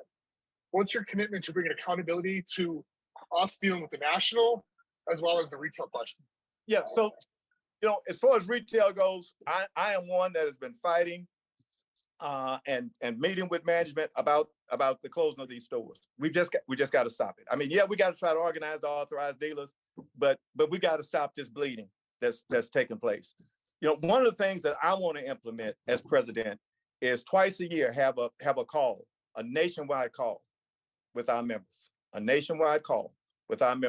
and allow each of the sectors and the vice presidents on the board to report to the entire membership across this country on what we're trying to do to fight for them. I think that does two things. It makes us connect with them more, right? Us with them with us. It also will encourage those that are not in our union, those members, to talk to those non-members and let them know that, listen, our president actually talked directly to us. He actually took questions from us about things that are taking place, in the union. I believe in accountability. I'm one who believes in transparency. The more transparent we are, the more unity there is, the more our members feel connected to us. And so anyway, and again, I don't have all the questions. I mean, I don't have all the answers to questions, but one thing I've been pretty good at, and that's promoting people and bringing them in to District 6 to give me ideas of the best way to do things. They implement my vision and they move forward. And again, that's why I believe we need more diversity. And I'm talking about not just diversity, ethnicity, but diversity from different groups that we have within our union. And I need to mention this real quickly. Had I run for vice president again, my next promotion was going to be someone from passenger services, because I believe that we need, as passenger services is one of our growing industries. in our union that I helped organize, by the way, in District 6. And I think that they need more representation, in our union.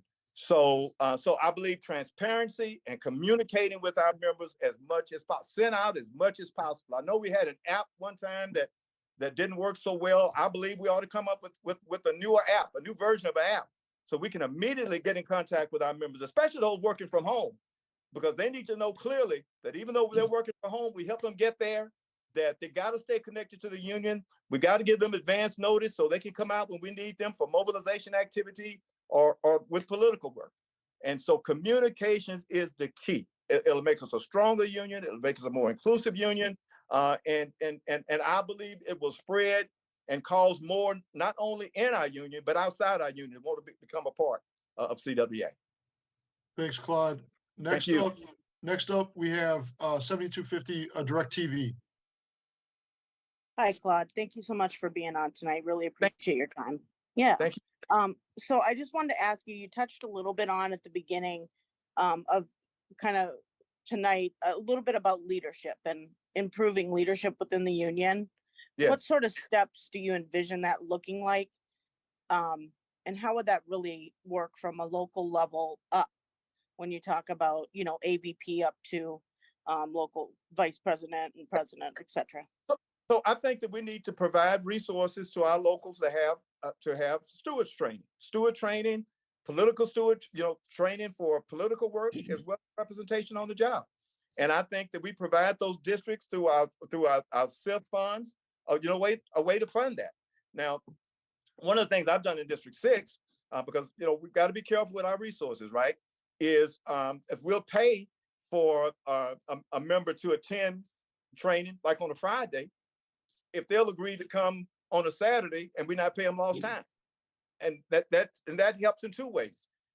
It helps us financially, but it also shows us that we have someone that's actually committed to doing the work. Because I think one thing that we do maybe too much is, we talk about paying lost time to get stuff done. When many of us came up in the age when we volunteered, right, to do work, whether it was political work, whether it was organizing, we didn't pay. But I understand clearly we're in a different age now. But we've got to be strategic in how we do it. But it's got to be done. We've got to develop. Strong stewards on the job. I heard the question a couple of minutes ago about taking so long for grievances to get heard. In Houston, I cut down on a lot of my grievances because I had our stewards bring in managers, right? And we would have quarterly meetings to discuss issues. Let me talk about Primtex for a minute, because Primtex, across the country, of course, all the time talk about the things that they need and issues they're running into. In District 6, I've got management to agree to bring in quarterly. Think about this, 28 Primtex meet. And not only do they meet and talk about their issues, they come out of there with a resolve. They don't leave the meeting until they come out with a resolve on their issues that they're dealing with in the workplace. We need to do more of that. And the vice presidents, along with me, are going to meet with Stanky and the department heads to address some of these issues that are taking place in the workplace. And I believe if we do that, and we do that regularly with them, that we will get a lot of our issues resolved. Now, again, is it going to bring 500,000 jobs back? No. Will it stop some of the bleeding? Yes. Will it address some of the issues in the workplace? Yes. Will I be able to possibly even bring people back, members back from overseas, back into our union? Yes, because I've done it before. My first contract in District 6, we brought jobs from overseas back into the country. So yes, it can be done. Hey, Claude, we got 5 minutes left, and I got two more locals I want to get their questions from here just to make sure we get them all in. All right. Local 7110 from Iowa, you're up next. Hi, Claude. Thanks for being here. Yes. Hi. Real quick, one question I have. You mentioned the importance of coalition building. So Yes. what specifically do you, how would you incorporate that to help the districts specifically build the same kind of coalitions you've built? I think, again, it has to do with training.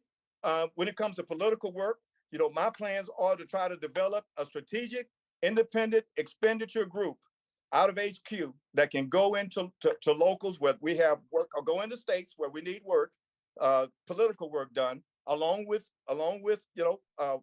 members from that district, to be able to go in, put plans together to have a strategic GOTV effort that's paid for by us, not paid consultants to do it. I'm my own consultant in District 6 for the political work we do.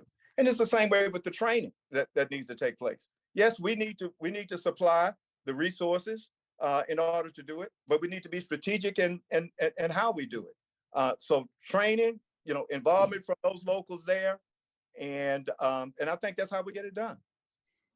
All right, thank you. Marvin, I got to get one more question in, No brother, problem. just on this time. I'm sorry. Thank you. Local 7304 from St. Cloud, Minnesota, Matt Lelu. Okay. Hello, Claude. Yes. Hello. I'm to hang out. I represent pretty much a bunch of folks that build metro buses across the United States. But Right. My question is, everybody has a couple of good union stories. Are there any funny or humorous stories that you might want to share with us tonight? I really, I don't know that I have any funny stories. I don't know if I have any funny stories I can tell. Let me just put it that way. I can't, off the top of my head, I can't. I'm in too serious a mode now, I guess, right, to think about funny stories. I'm sure I have some, but why don't you hit me up on my email, and when I think of one, I'll be more than happy to send it to you.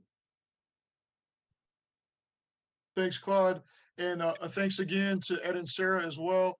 And thanks for everybody for hanging in there. I just want you to know we've had over 200 people participating either through the Zoom or through the live stream set up by the TNT National Mobilization Committee at CWAmobilize.com.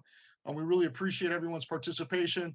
We're now going to give each of the candidates 5 minutes to use however they like. If they want to address a point that was made during the discussion, they can do that. If they want to answer a question they didn't think got answered, if they want to just summarize their campaign, they're welcome to do that. And we'll do a randomizer again to pick who goes first.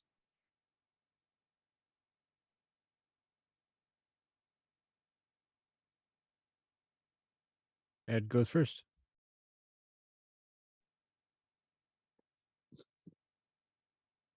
Ed, you're up, and you got 5 minutes to give us your last words.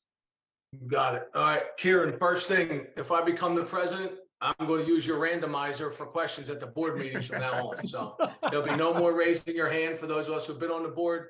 We'll use a randomizer and we'll go around the room if that happens. But again, I thank all of you for doing it.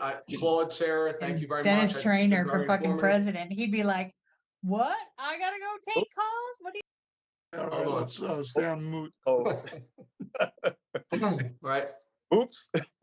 So again, and just in wrapping up here, I think everybody has good things to say tonight. You did a great job hosting this, your local and everyone else. I appreciate the conversation and the feedback. And it goes back to you guys from Minnesota.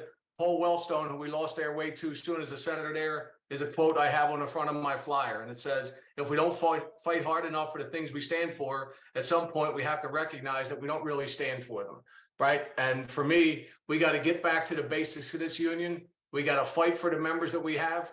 We have to bargain good contracts. We got to enforce those contracts, use those contracts to go out and entice other unrepresented members to come and join us in this union, that want to be with us. This is how we got here. This is how we get back to basics and building this union to build a labor movement that we can all be proud of and that we can hand down to our children and our grandchildren, because that's what this is all about, right? It's about us being here, taking care of our families, finding ways to support our families, support each other, and doing what's best for all of our communities as well. So I appreciate all your time. I have the utmost respect for the other two candidates as well, and for all the work each and every one of you do every day. And I thank you for your time. If you have any other questions for me, you know how to get a hold of me. So thank you very much, and I appreciate your support.